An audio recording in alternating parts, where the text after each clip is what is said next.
Hey everybody, Dr. Michael with Valiant Physical Therapy, where I specialize in working with runners here in Evanston, Illinois.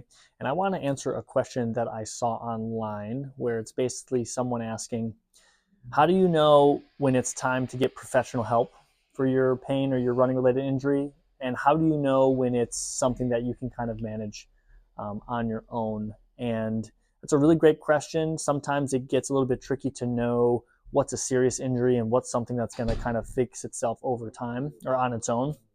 And the easiest way that I can answer the question of, well, how do you know when it's time to seek professional help is if the pain that you're thinking of and the pain that you're feeling has been going on for multiple weeks, at least a month. If you're like, hey, this has been going on for a lot longer than I'd like to admit, and it just doesn't seem to be making any progress one way or another, it might even be getting worse, it's definitely time to see someone about it. Sometimes you can get into a situation where, let's say you have some sort of a ache or pain flare up on a run on Friday, you give it a few days of rest, and then by the time next Friday rolls around, you're like, actually, you know what? I feel like I'm pretty good to go. So, that's fine. You're passing cloud, no big deal. But if you're like week after week after week struggling with the same problem and you can't really seem to get a grip on it, it's better to reach out to someone sooner rather than later, because you can get back to running that much faster instead of just being in this continuous waxing and waning period where nothing really seems to be getting better and you're not really performing at your best and you're just wasting time dealing with something that could be fixed a lot faster with some professional guidance. So an example that I'm thinking of is a patient of mine that started working with me in the beginning of February of this year. It's March 27th at time of recording this, and I've seen him only a handful of times, and he's already made significant progress. But his pain started back in, I want to say, late September or October of last year. So he dealt with it all of October, November, December, January, and then I started working with him in February. So for 4 months, he was just kind of like, oh my God, this is such a problem. It hurts when I run. I'm not really doing my best. It kind of hurts throughout the day. It hurts when I'm doing all this other stuff. I started working with him in February, and within a few weeks, he's like, hey, I feel a lot better. Things are definitely making progress. And, I'm building him back up now at this point. So, you know, he should have reached, whatever he wants to do, but someone in that situation could have reached out in October and said, hey, I have this problem. I don't want this to continue. Can you help me? So the amount of time, and if you kind of notice that the symptoms aren't really making any progress within 2 to 3 to 4 weeks, that's when it is a good time to say, hey, you know what? I need a little bit of help here. And there's no shame in that. And we can get you back to running sooner, and we can get you out of that pain cycle sooner if you have some professional guidance.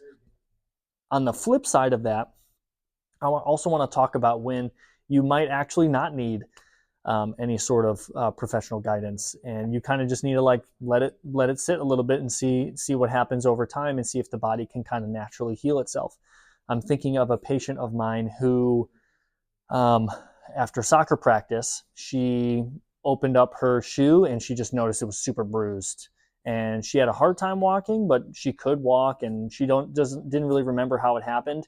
And I got a picture and a message from her mom that next morning, and she was like, "Hey, can you see her today?"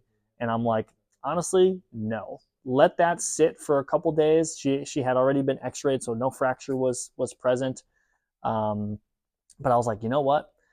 I don't want to touch that right now. Just let it calm down a little bit. I think it happened on a Tuesday. I got the message on a Wednesday. I had her scheduled for Saturday. And by the time I saw her on Saturday, she looked pretty good. And I'm like, okay, cool. Well, this looks fine. Let's start doing some stuff. Here's some exercises you can tolerate. Here's some stuff you can't tolerate. Followed up with her the following week, a week after the initial injury. And she was jumping and doing all this kind of stuff. And she's like, yeah, I feel nothing. I'm like, okay, well, sounds good. No big deal. And, yeah, it's nice to be able to help people in that process to kind of get them back to their activity faster. But in the instance where something happens on Tuesday that's concerning, you're like, oh man, I want to get checked out right now on this Wednesday. Maybe give it a couple days and kind of see how the body heals over time. Obviously, there's a lot of nuance to that. There's a lot of medical decision making that's very relevant. But in the same vein, what I'm trying to say, the grand purpose of it is sometimes you just got to let it take a couple days and it can kind of fix itself. The body's a wonderful thing. But if you feel like it's not really making any progress and 3 to 4 weeks have passed, definitely tag in some professional help.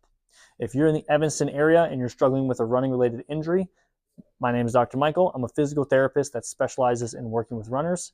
You can click the link in the description for an opportunity to schedule a free consultation call with me, and I can see if I can help you out. Thanks for watching.